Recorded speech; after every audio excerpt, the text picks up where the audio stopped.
was that the side of the story that we heard firstly this morning is not potentially the whole side of the story. And I wanted you to hear a balanced view from people who used to be Jehovah's Witnesses, who can tell you about how it feels to be under pressure, to accept the kind of pressure that you're under. And so that we, as clinicians of any stage, can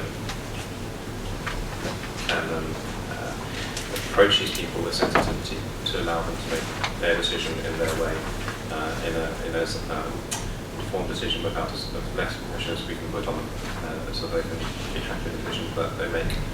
And if they, that's fine. So what we're not saying is disregard everything I said this morning, but this is the other side of the coin, so that you can understand what's going on. So just so you know, this talk is being videoed, so please don't swear too loudly and too often.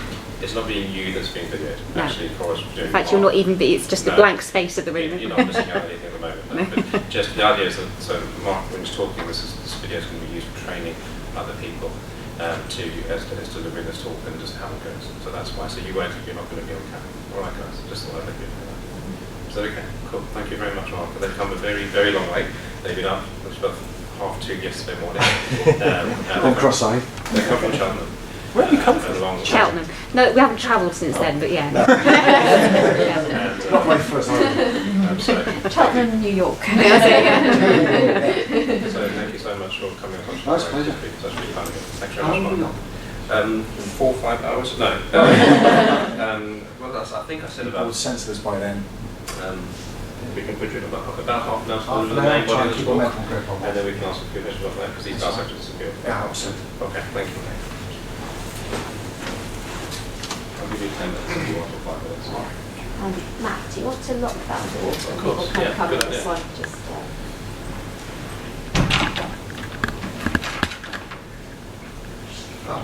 Hello everyone, my name's Mark and I'm with my wife Cora. We've come along today as an invite to just discuss basically some personal experiences and also share with you some information regarding the whole aspect of what it means to be a Jehovah's Witness within the Watchtower Bible and Tract Society.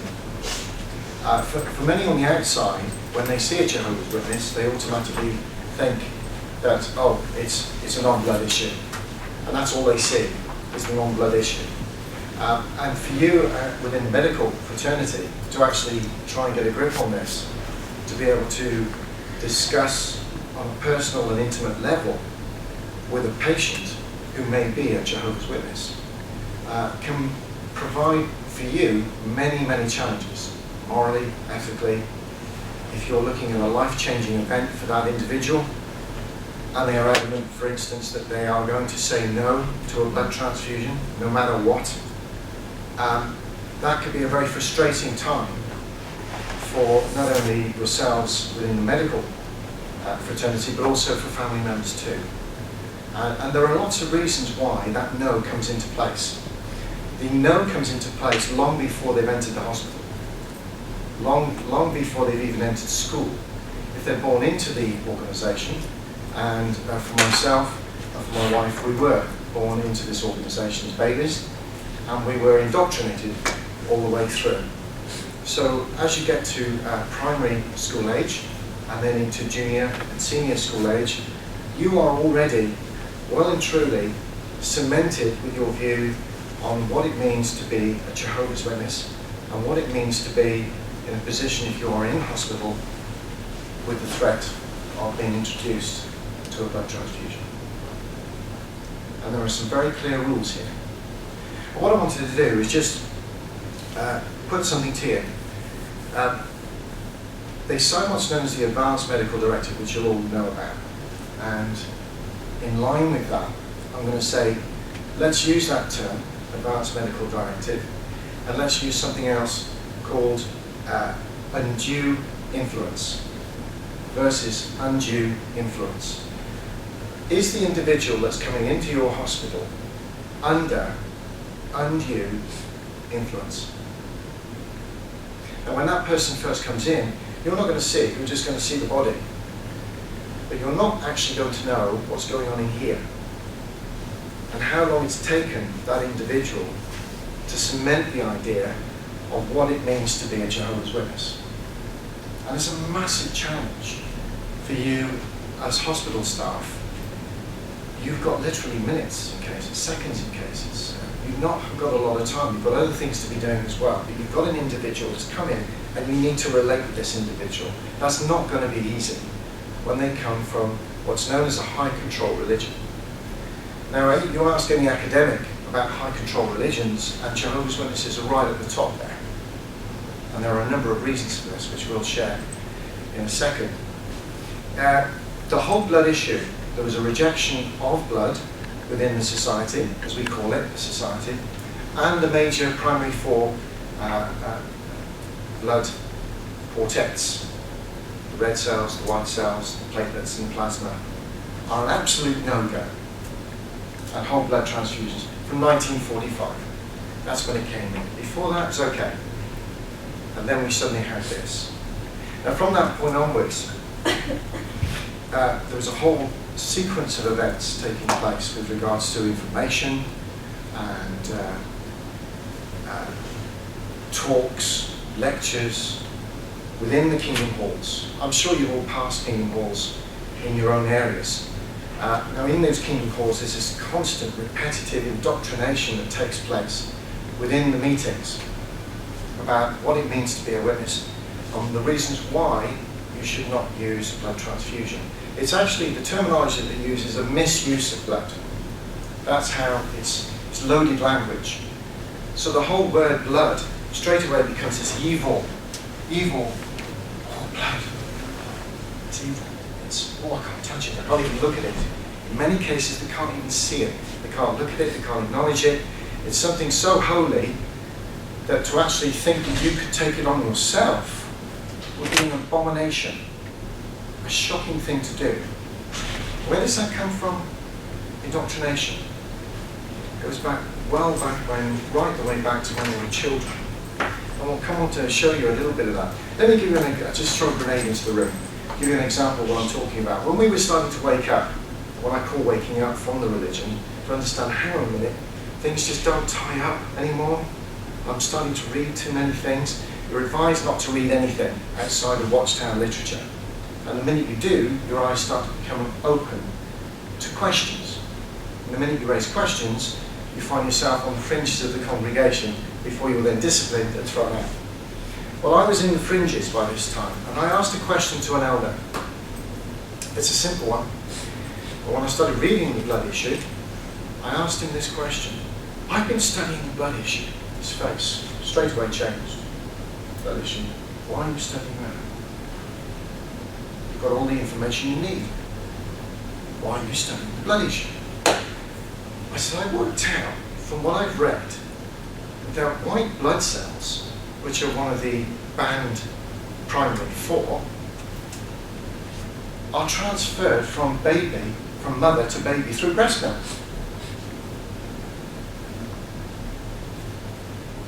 What do you say to that? And he looked at me and said,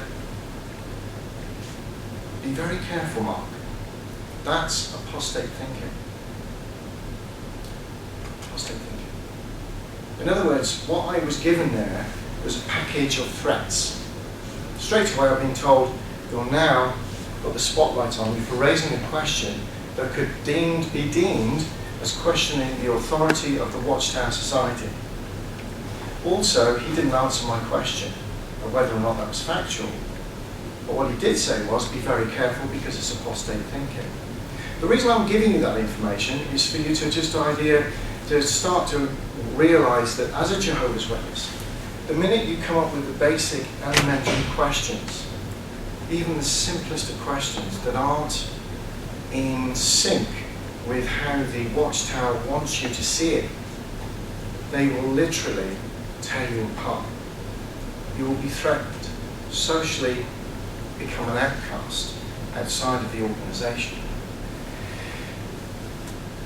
I'm giving this bit of grounding because it's worth understanding exactly where the organisation comes from with regards to JWs, so that when they do end up coming through those doors, you're a little bit more aware, from our point of view, as Jehovah's Witnesses, ex-Jehovah's Witnesses, dissidents now, as we're called, that you've got a little bit more of a grounding that maybe will help you understand what you're up against and what this poor individual is up against when it comes to their own cognitive dissonance and the things going on in their heads.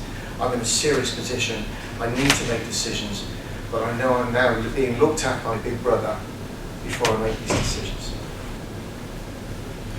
There are, in June 2015, there were some significant concessions made by the Watchtower Society.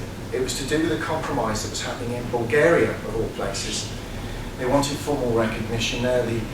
The Bulgarian government at the time did not like what they were seeing with regards to the indoctrination and control of Watchtower upon individuals, and actually this type of thing was going on at the time. Now what we have here, this is in the Awake magazine. You've all heard of the Watchtower and the Awakes. This was in '94.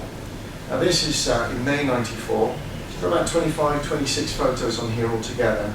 These are all children that have passed away from not having a blood transfusion. But they put it on the front page of their magazine and said, these are yous who put God first. Inside they describe it as a drama that they went through. Very disturbing word. They went through a drama. These people died. Now, that's the sort of thing that in Bulgaria at the time, the government officials said, hang on a minute, you want recognition here, you want this formally put through. There's no way we want any of this going on. Now, the politics took over, there were concessions made, compromises were made, and these concessions came in. What were the concessions? Well, it suddenly meant from 1945, we'll throw all that out the door now. What it means is, you can now have, it's your choice. If you want to have a blood transfusion, it's your choice. You can't have the primary four, but you can have the fractions that come from the primary four. Now as professionals, most of you will probably go, it doesn't make the slightest bit of sense. Actually, when you talk to a Jehovah's Witness about this, in a calm and relaxed way, it doesn't make any sense. It's still blood. It's still fractions from the primary four. In fact, if you start to go through some of the percentages on some of these issues, such as hemoglobin, albumins, for instance, they go well beyond anything within the primary four if you're looking at maybe platelets, or 1% for white blood cells. Albumins running at 2.2% now. Platelets are 0.1, 0.7%. So they don't even actually match up with regards to proportions. But they've decided that the primary four are those red, white platelets and plasma. What are we trying to get at from this? Well, as a result of that, this caused a great deal of confusion for a lot of witnesses. We know of an elderly sister, been in it for decades, a lot longer than us, crying her eyes out back at the Kingdom Hall because of these new directives that were coming out. She was used to the idea that there was no blood involved. And now all of a sudden, on the platform, the elders were saying, you can have fractions. And I remember those days. Nobody even knew what a fraction was. In fact, some elders were saying, oh, it's plant extract. Plant extract? Where can we learn about this plant extract? Is that, will that save our lives? Well, it possibly could. Well, can we have the information? It'll come out in the Watchtower. And that's the type of thing that went on. So there's a purveyance of ignorance that goes on. If you talk to most witnesses, they don't have a clue still about what fractions are and what they're used in. In your slips there that we've given you, you'll see in one of them on the Kingdom Ministry, this one here, this is the actual copy. I'm sure probably the HLC were looking at this today. You'll notice there that it's full of what we would consider to be now loaded language. If you look at the front page there, he's talking about fractions. You see that? On the blue, it says whole blood. Can you see what it says above there? Unacceptable to Christians. Totally unacceptable to a Christian to have whole blood. So that's the first thing you read as a witness. it's still unacceptable for me to have the plasma, the red cells, the white cells, and the platelets. But as a result of that, I can now have fractions from those particular primary four. Now, what we found interesting from that is that this is what raised questions in our eyes as to what was actually going on here. Because if you look inside, it then says choices that you need to make. I've got choices to make. So shall I take the epidural blood patch? Shall I take that or shall I not take that? And so you go through all of these other, the hemodilution for instance, you go through each one and you make a decision which one you will have and which one you won't have. And so your conscience is being played with here all of the time. It's totally irrelevant, that document, in our eyes. What it does, it blinds the witness to think, what do you think? And so they look to the elders, and in particular the HLCs. In fact, I was talking to one last night, an ex-HLC member. I said, just refresh me on where you're coming from when you were part of this. Where do you think we should go? And just discuss this with the medical staff. He said, remember the trigger words that we use, the control mechanisms that we use by the HLCs. Now, HLCs are all elders. They are seen as those at the top end that would be used by the Watchtower Society because of what they are. And as a HLC member, by a witness, you're seen as this special person. And there you are. And when a HLC member comes up to you in hospital, you don't say no. You don't say no. Straight away, if they're asking you questions, you give them the answers. And there are very, very good reasons for this. I have here my first letter. Now, these are the sort of things they won't like you to see. Okay, this is a letter from the bod to all bodies of elders across the world. This is global. Okay. Now, in here are specific instructions about how elders, these are the clergy class, the senior people within each of their congregations around the world, how they are to conduct and train newly married couples and couples that maybe are having a child going into hospital. Go and see them. There's specific instructions about what you should be telling these parents. Have you trained the parents to say no to a blood transfusion? I'll quote some of this stuff. Protect children spiritually and medically. Parents must be firmly resolved.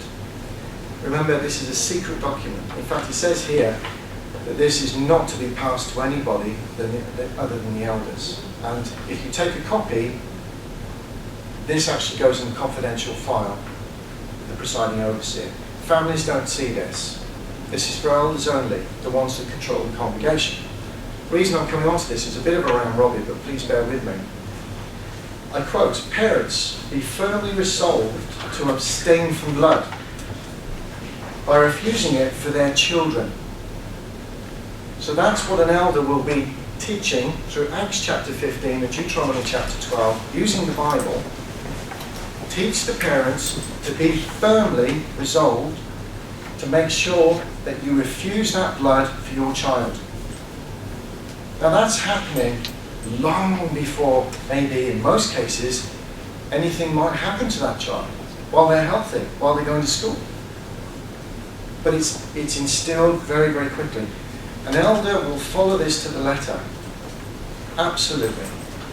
And so by the time you see the child, the parents will have been inculcating that child through the elder arrangement, through the clergy class, on a regular basis. This happens repetitively.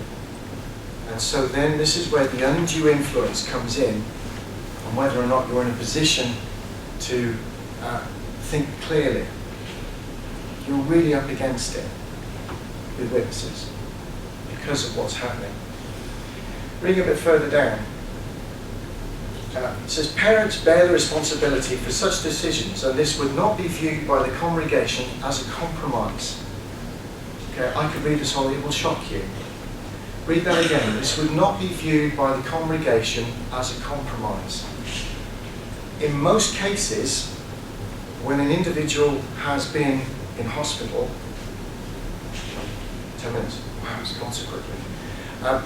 most of that medical information, it's shared, it's broadcast across all of the population of the congregation, and judgments are taken. I'm going to, very quickly, I didn't realise the time was going so quickly. This is another book that the elders have, that they deny that they have. They do not let the congregation see it. And in there, when they say that they don't punish anybody for taking a blood transfusion, they do. I'm not exaggerating on this. It comes under disassociation. And he says, if someone willingly takes blood, perhaps because of being under extreme pressure, the committee should obtain the facts. They should obtain the facts on something that's confidential. That's the first thing that happens. And it will happen. Because if the individual doesn't hand over the facts, then they're unrepentant. And then they're disassociated, socially outcast, and they're thrown outside. Pressure, pressure, pressure to make sure you do not have a blood transfusion. The elders have to handle the matter carefully, and that they announce to the congregation, the whole congregation, that this individual is now being looked after by the elders, and they're being spiritually guided back in if they've had a blood transfusion. But this is the important point. On the other hand, if the elders on the committee decide that he is unrepentant, they should announce his disassociation. He's thrown out. His family, his friends will not speak to him ever again until he's probably another year, 2 years, 3 years down the road, is repentant enough to come back. This is real. This is actually happening today around the world in all of the congregations. Elders use this as their template for keeping everybody under wraps. And when it comes to blood, they're very, very strict. I've got 5 minutes. There's so much more I wanted to share with you, and I could talk about this all day. I'm not sure if you've got any questions that you would like to throw at me with regards to the type of things that I've just been talking about. I've given you a flavour there. There's so much more that we could talk about. Do you have any questions? What made the change in 1945? In 1945, from what I've read, from the understanding of that, this was down to a president, and I think it was President Noor at the time, looking at making sure that what we were doing was he wanted to make sure that the whole separation of this religion was separate from other religions. Very political back then. And so by bringing in this decree that blood would be a complete ban at the time was worldwide news. It was worldwide news. At the time also you had vaccinations were banned. Then they were brought back in. You had, what were the other ones? Let's have a look. We had organ transplant. Vaccinations were banned from 1929 to 1952. They were seen as evil. And I've read many documents implanting into people vaccinations are from the devil. They actually wrote this stuff. Smallpox will never be cured. Of course, they changed all of that now. They buried the documents. They don't want people to see these documents. They're online. We're making sure they're online so people can be fully informed of what this religion really is all about. The other one, organ transplants, were banned from 1967 to 1980. Lots of people lost their lives in the 80s as a result of this. At this time, if you took fractions, you were disfellowshipped. So to answer your question, lots of politics involved. It separated the union, separated them and made them look, we are no part of this world and we're standing up for Jehovah and we're making sure that we're following him and not man. And blood is evil. And that's the way they say it. And they'll die for that too, as you all know. What we're trying to get at here is that there are many things that you can do to, within your protocols, to raise questions, raise awareness, and to say, are you sure? Are you sure this is the right way? Could you please explain to me why, in your Bible, why you can have parts of the blood and not other parts of the blood? Please just try and explain that to me, just to get them to think a little bit more as to why they're doing the things they're doing, why they're becoming so intransigent.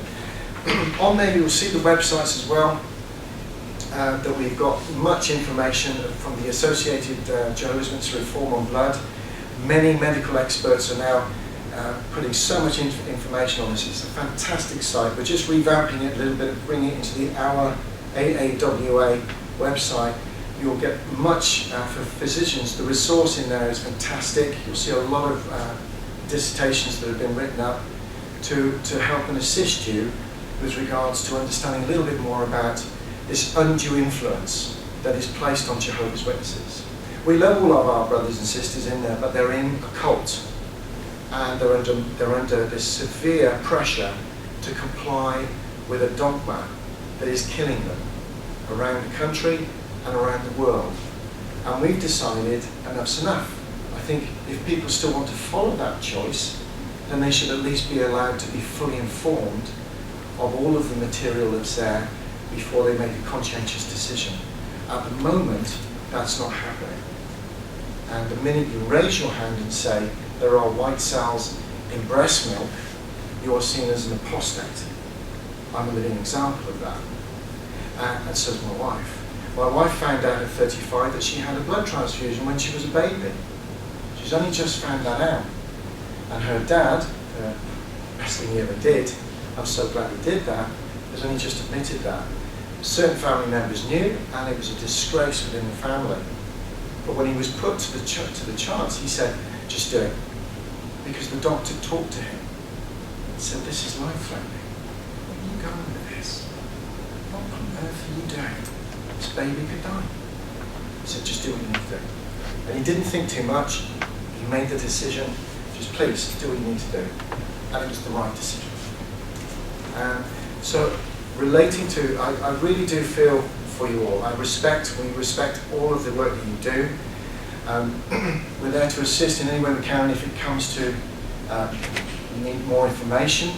We're not trying to coerce Jehovah's Witnesses. What we're saying is that we believe that they should be fully informed before they put their lives on the line.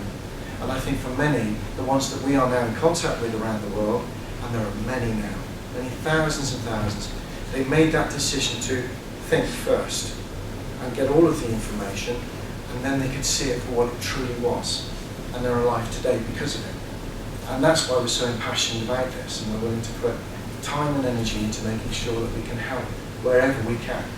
And that includes the help to HRC members, because I can guarantee there'll be a lot more coming out shortly and following the route that we're following, because we've been told that's the case. They all know it's a dogma.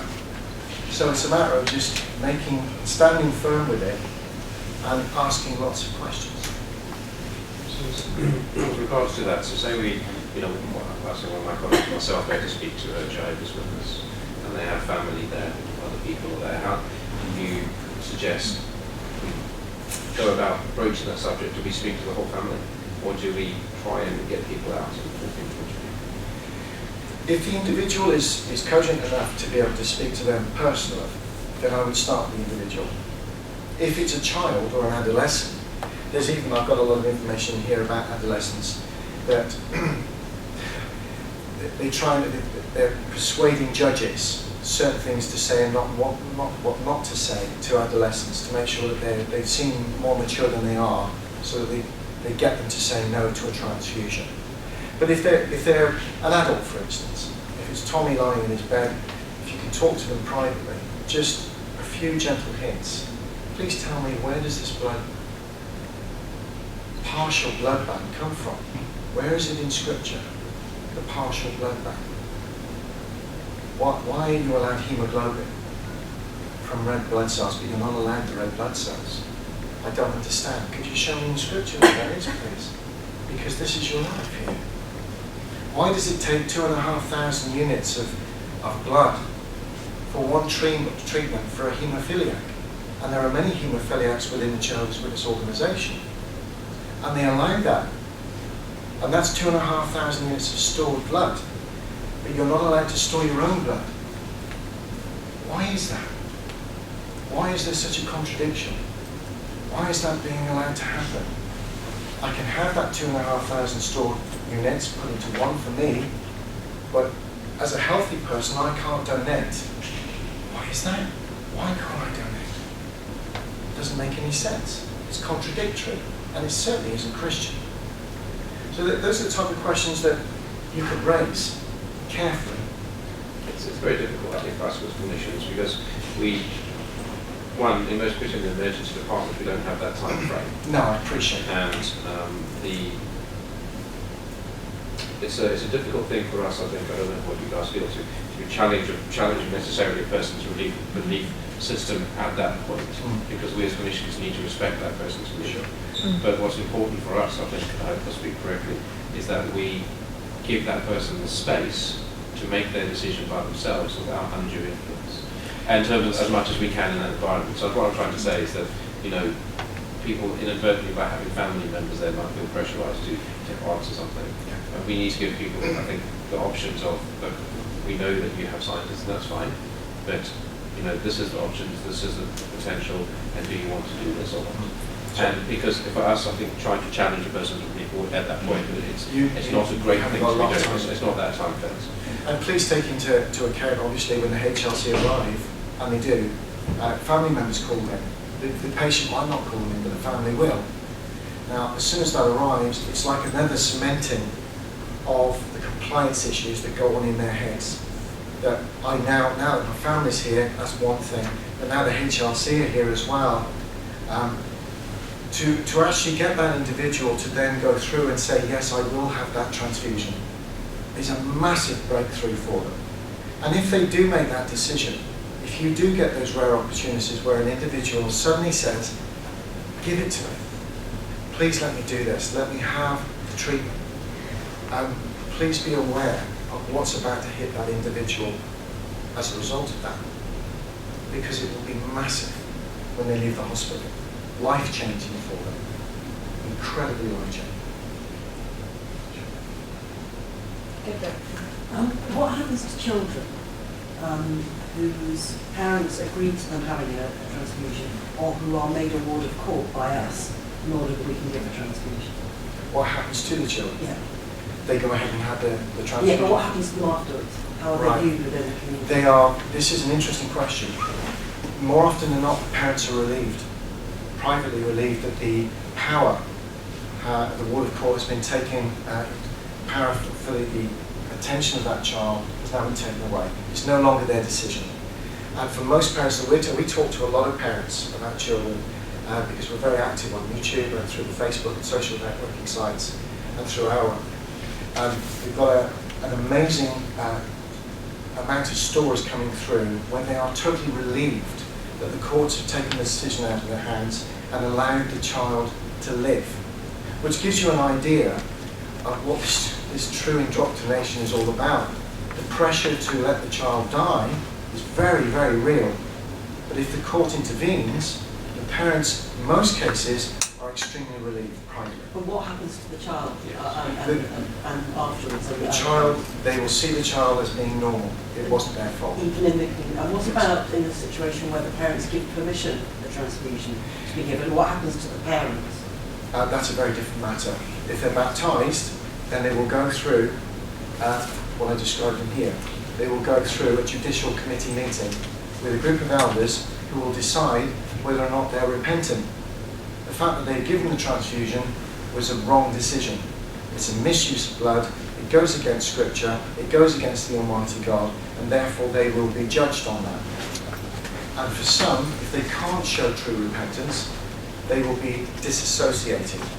And what they and will the child will go the child will go with the parents if they're under their care.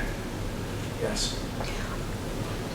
So another question on that line. So if we had a patient who is in no position to say yes or no, they're unconscious, and we go ahead and give them blood, what would be the consequences for that individual? So an adult who perhaps was unconscious and we gave them blood. And we gave them blood. That is beyond their control. And therefore, as a result of that, when it came to a judicial committee meeting, there's no repentance issue involved because they weren't conscious. Because they of it. didn't have the decision.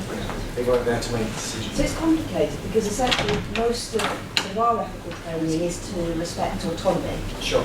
And that's given a very high sort of level, you know, that's really important. Very important. But in a sense, what you're saying is that it's, you know, it's a lot more complicated because we're seeing someone as an autonomous individual, but perhaps maybe under huge amounts of pressure, so how valid that is difficult. But if we're then in a position legally where we are being asked to respect advanced directives or respect the individual in front of us, but then on the other hand, you're saying that perhaps the easiest thing for that individual is if we took the choice away from them. If the choice is Okay. taken away, obviously we can't do that with adults. No, and we can't, but in a way, what Yeah. you're saying in a roundabout way is actually that would be the easiest thing for these individuals. It would be perfect for it. In But we fact, can't do no. that. And unfortunately, in the ideal world, it would be lovely. And this is obviously a serious debate on that issue. But could the court come in and actually say, well, you're going down a suicidal route here. This is a no-brainer. Hemorrhage is the perfect example of that. Trauma and hemorrhage. There is no alternative in most cases to a serious internal or external bleeding hemorrhage for a blood transfusion or die. There's no alternative. And when it comes down to talking to Jehovah's Witnesses about that, this is something that maybe another suggestive answer to put to someone that's in maybe a hemorrhage situation is to say, take the treatment now, sort out the other mess later. At least sort it out later, at least you'll be alive to discuss it and look at the whys and flaws of what happened to you. But at least you'll be alive. They will say, well, it's worth giving up my life for my God, rather than disobey him. And then the other questions come into play, but you're already having blood through fractions, through a tetanus jab. There's lots of things that you're having which show very clearly that blood is everywhere in a lot of the treatments that you have. Most of them don't know anything. They have no realization of what medical treatments they're actually using that may have fractions in. I understand Botox has got fractions in it. You know, it's just so wide varied. But what it does do, it gives the individual more time to think. But it's an extremely interesting question. But one I think when it comes to children, no, they will not be put under any undue pressure or seen as evil. Although my wife is a living example of someone that grew up within a family arrangement, and I would argue very clearly that they did look at her slightly differently as a result of having somebody else's contaminated blood within her system. That's how it's seen. Awful as it sounds. Just out of interest, and not entirely related to the whole blood thing, but what happens on disassociation? How much of their social network is cut off if they're thrown? It's known as shunning, and it's another area within our AAWA that you can look on the website and see what the shunning does. Shunning is extremely dangerous, but what it does, the individual is completely cut off. Family members will not speak to them, they will not acknowledge them in the street, they will not even, we've even had documents come through on the watchtowers recently, they're not even allowed to email them or text them. So it could be your mother, your sister, your father, your uncle. You can walk past them in the street, and this has happened to both of us. It happens to us this very day. They will not acknowledge us. When we resigned, my own mother died shunning me. She died of liver and lung cancer, and she refused to speak to me.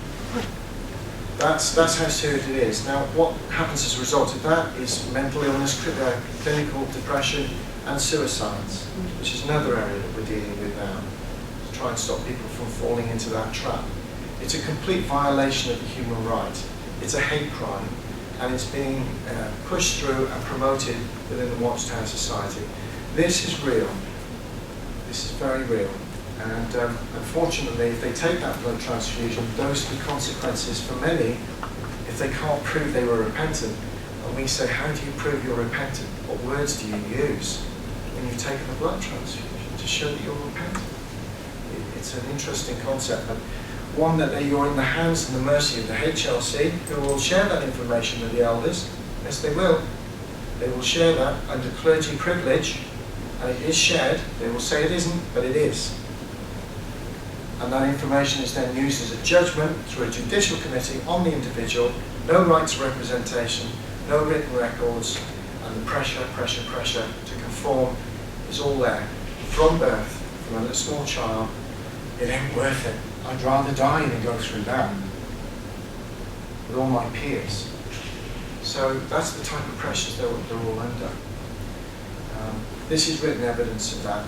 If you go on those websites, you'll be able to see a lot of the leaked letters as well that have come out from very genuine Jehovah's Witnesses, elders, HLC members, even a governing body member that resigned back in the 80s by the name of Raymond Francis, written 2 books on the blood issue as well, showing the whole thing to be a complete farce. But unfortunately, so many people are caught up in it that it's killing people. And it's something that we can't stand by idly and just let it happen. So There is a massive publicity campaign out there now. It's gaining momentum. We've now written many letters to the petitions that we've signed up for the United Nations, looking at some of these issues of shunning, the blood issue, domestic violence, paedophilia. It's all involved in there. But this one, when it comes to the blood issue, for us is a very passionate one. My father nearly died from a burst blood ulcer when I was 4. I remember being in the hospital and my mum crying on her knees. The elders stood by her saying, well, there's no blood. You can't have a blood transfusion. The doctor saying he needed one.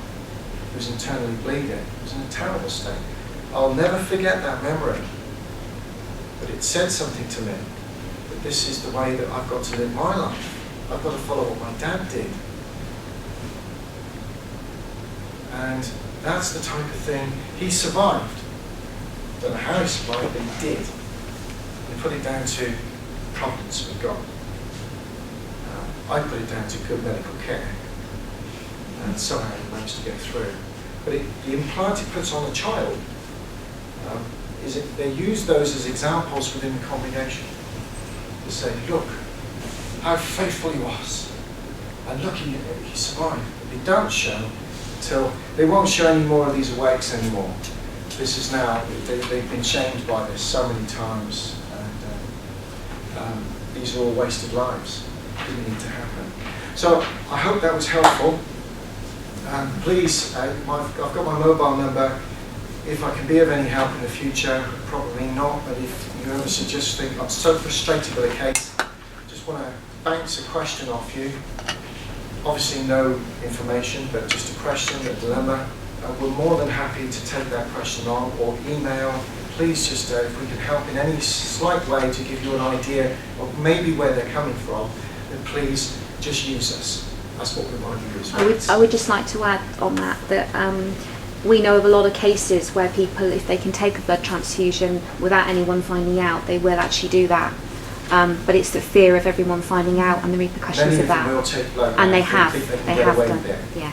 So it's that. It's the added outside pressure that they're under, which makes their decision more for them confidential. a You lot can of keep time. it, the better, because a lot of them will take the treatment because they can see it, but they're still they're so scared. But it is their choice at the end of the day. Thank you for listening.